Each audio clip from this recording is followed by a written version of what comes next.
Hi everyone and welcome back to my channel. If you're not familiar with who I am, my name is Ntabi and welcome to the place where we have fun and do fun things. And if that's something that you're interested in, please do not hesitate to click on that subscribe button down below. I'll give you a minute. Okay, you should have done it by now. But anyway, okay, so today we're gonna have a chit chat. I missed having these chit chats with you guys because I've realized that I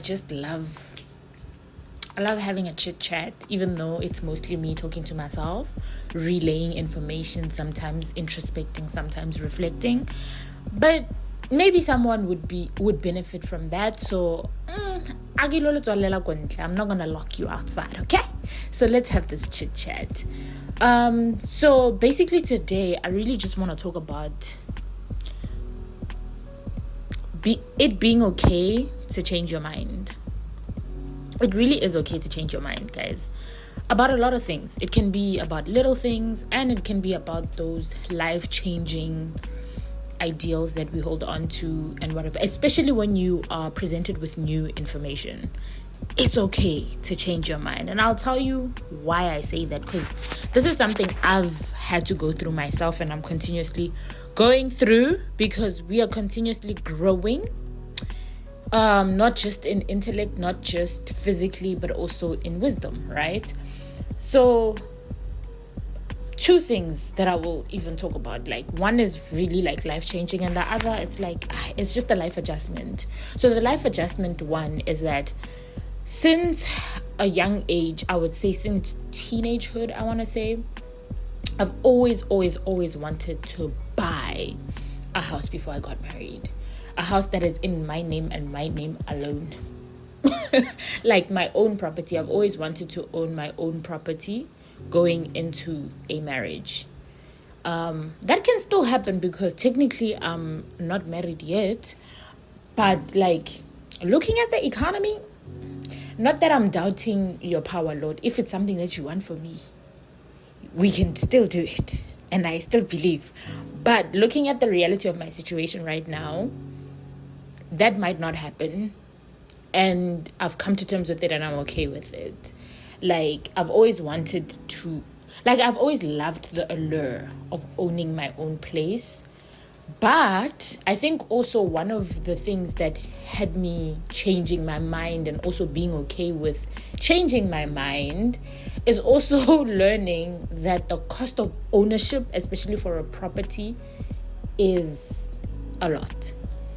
Like, it takes a toll on you, not just financially, but emotionally, mentally, and all of these things. Like, and especially now that I'm growing older and I'm getting to the stage where I'm now thinking about these things and wanting to do these things. Obviously, I have a lot of conversations with my mom about it, where I'm just like, hit me with the reality of home ownership, or of like owning assets, or having big debt. Like, hit me with the realities of that. I don't want to hear the rosy stories. I don't want to hear the aspirationals that we all fantasize about when we think about like the reality of having these types of things in our lives. Like, hit me with the facts, ma'am. And baby girl, I was not happy with the reality of that, simply because in my head I'm trying to compute where I'm at with the costs that my mom was talking about, and I'm like, no, I can't afford that, like, by myself. And then factor in inflation, global inflation right now. Factor in just, this is an economy that our parents did not get. It's a totally different ball game.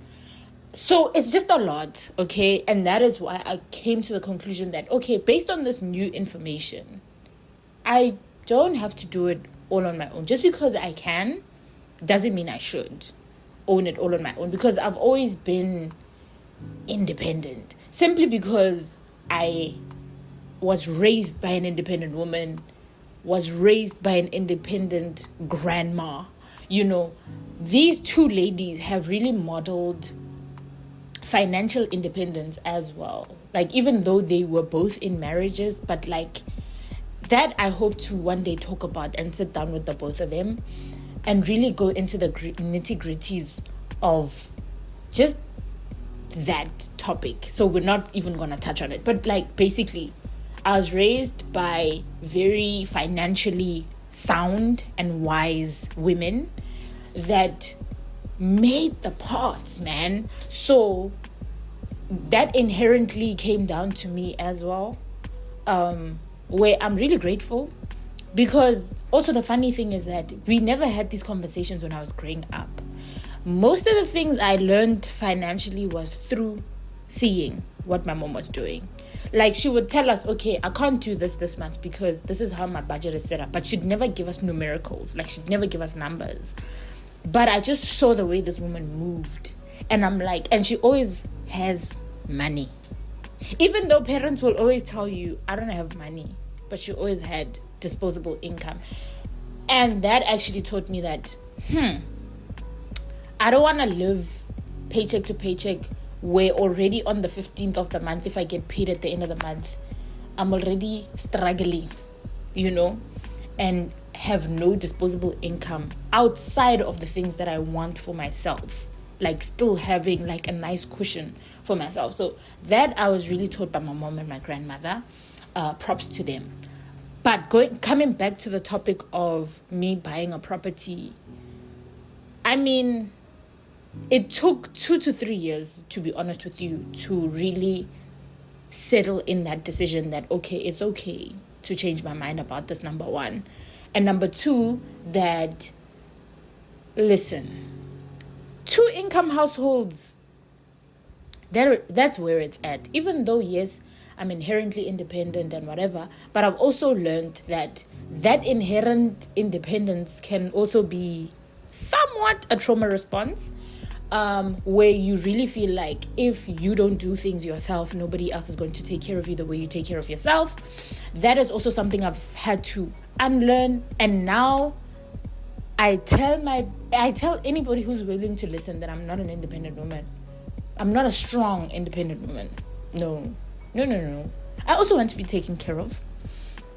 But it doesn't negate the fact that I can take care of myself. But I'm also learning to also accept help.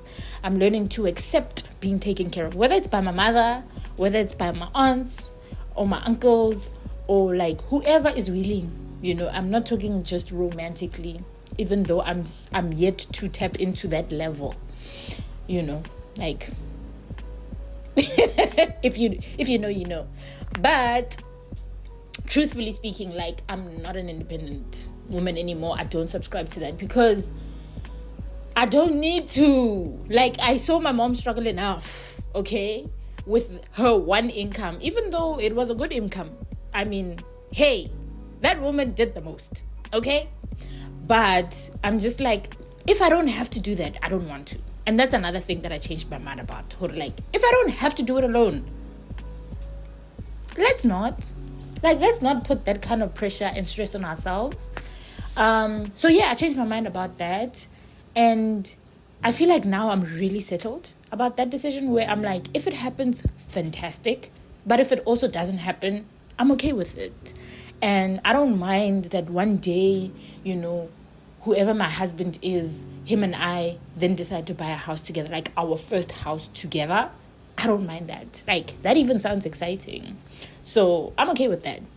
But I still do want like some assets of my own outside of it being like joint assets with me and my future husband one day. Because at the end of the day, a wise woman always has something, put away on the side. Whether it's for me, whether it's for the kids, whether it's for, taking care of my extended family, whatever.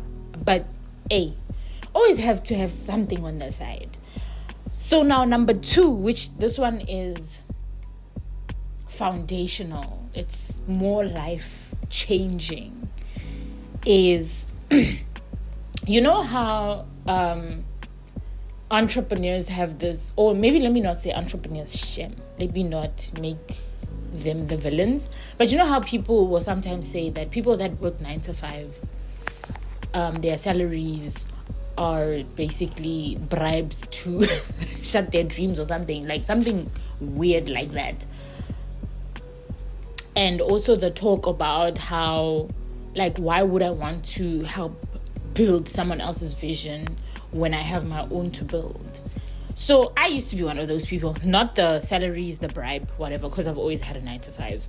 But I'm talking more on that I have a vision and I want to build my vision, and like, why should I be so hell-bent on helping someone else build their vision when I could be, funneling that energy, that time into building my vision?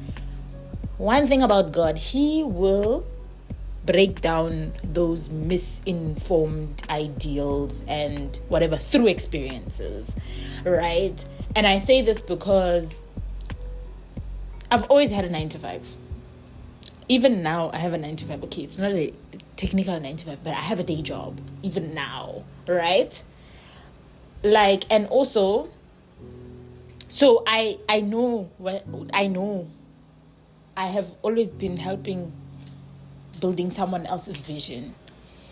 So now, cut to, I want to say 2020, I got retrenched for the second time. I don't know if you know the story. If you don't, I'm sure I talked about it in one of my videos. So I got retrenched for the second time in 2020. To be honest, I wasn't too mad at that retrenchment because that job was a dead-end job, if I'm being honest. So if it wasn't going to be retrenchment that took me out, I was probably going to apply, like, I was probably going to come to Korea anyway, like, if, like, I was going to resign because I'm coming to Korea type of situation, right? So that was a dead-end job, and I was like, okay, whatever. But then I got to, I got to freelance for my former boss for like a couple of months. It was bringing in good money and whatever. But then I realized then, as a freelancer, I'm responsible for whatever comes in. So if I don't get approached for business, if I don't approach people for business, it's all on me. Then I'm not eating. Wabo.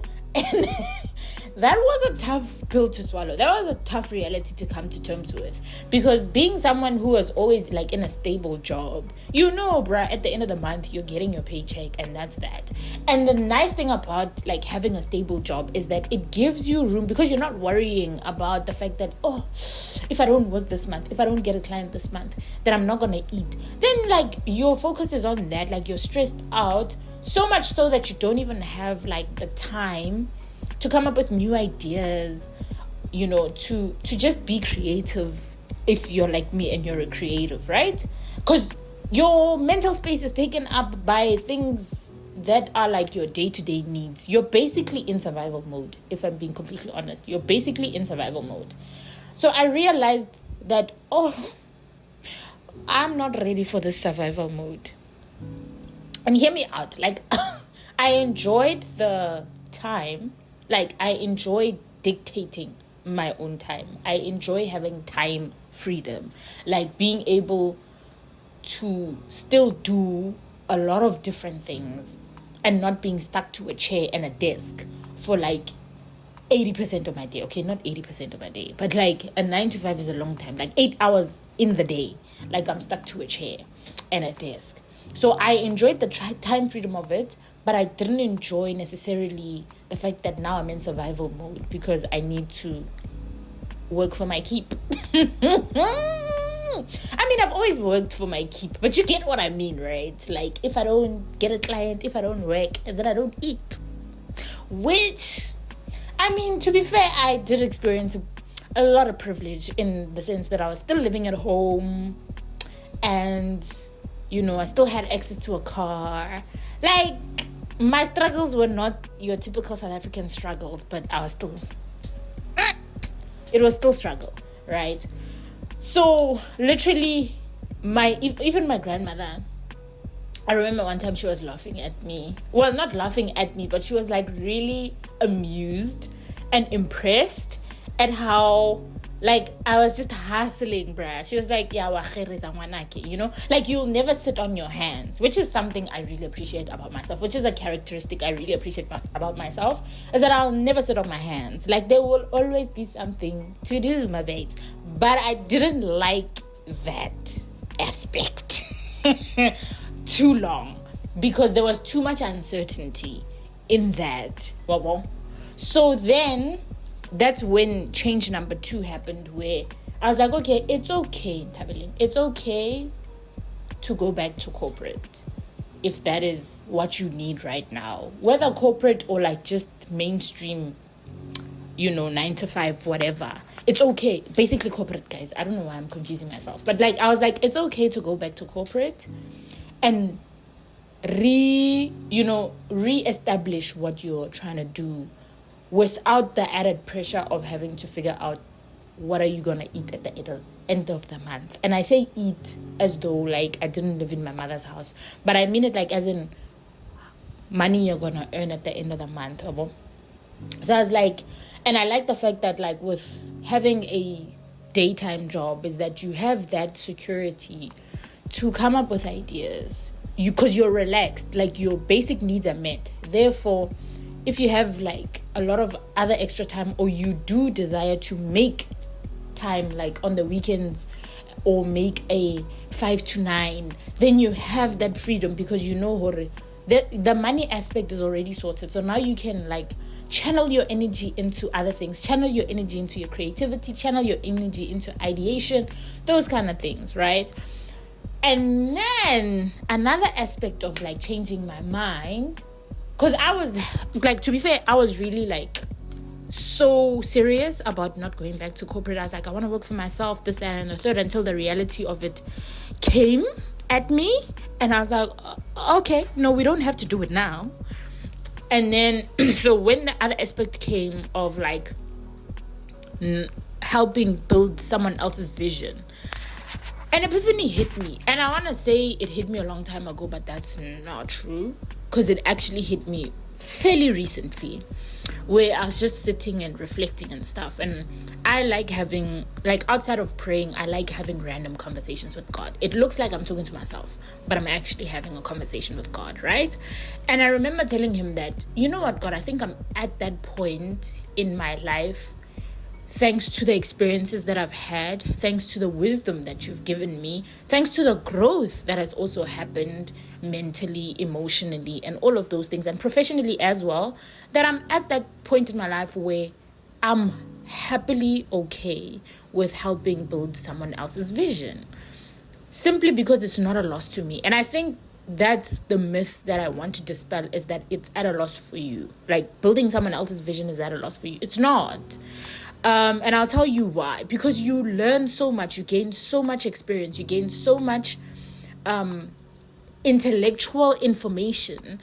You learn so much in helping someone else build their vision, that eventually when you also put in the time to build yours, that there are certain obstacles that you necessarily won't have to experience, because you've watched the person that you're helping build their vision with, especially if it's someone that is close to you, that shares their struggles and shares the obstacles that they face, and like you're troubleshooting together, that eventually when you get to a certain stage like that, you won't have to go through the same obstacles, because you would have had that experience with the previous one and know, okay, how can I bypass this?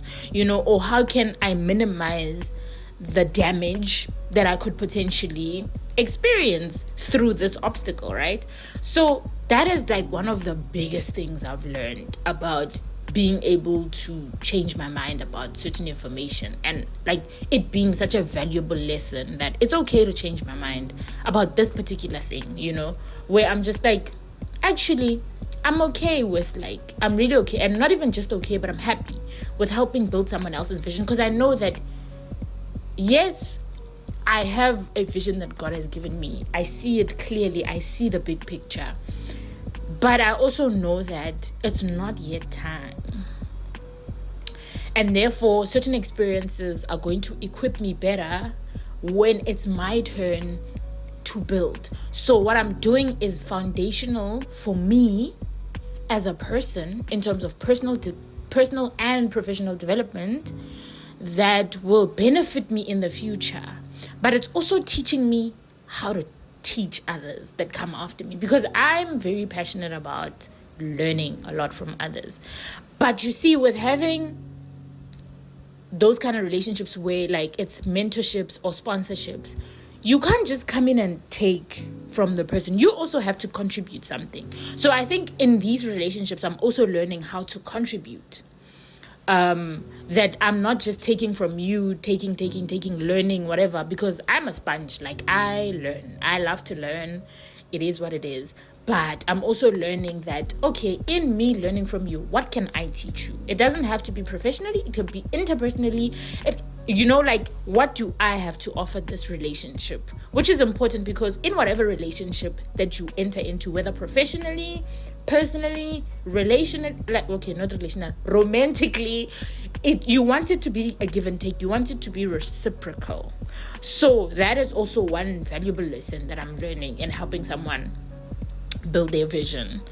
And in that, then God opened new doors for me, where he was like, finally, my girl, you get it. So I'm going to open just another door for you to walk in, so that you can learn, so that you can see, because I need you to trust me. I need you to trust the journey that I'm taking you through, because once you start putting together the dots and you start connecting the lines, you will see what I'm imparting in you through these experiences that you're going through, in order to feed into the bigger picture, into like the bigger vision that you have in front of you. Because I get it, in most cases, we know the vision, we know what we're working towards, but we never know the route we're going to take. We never know how long it's going to take us to get there. We never know sometimes even the lessons that we need to walk away with at each point, at each check-in point.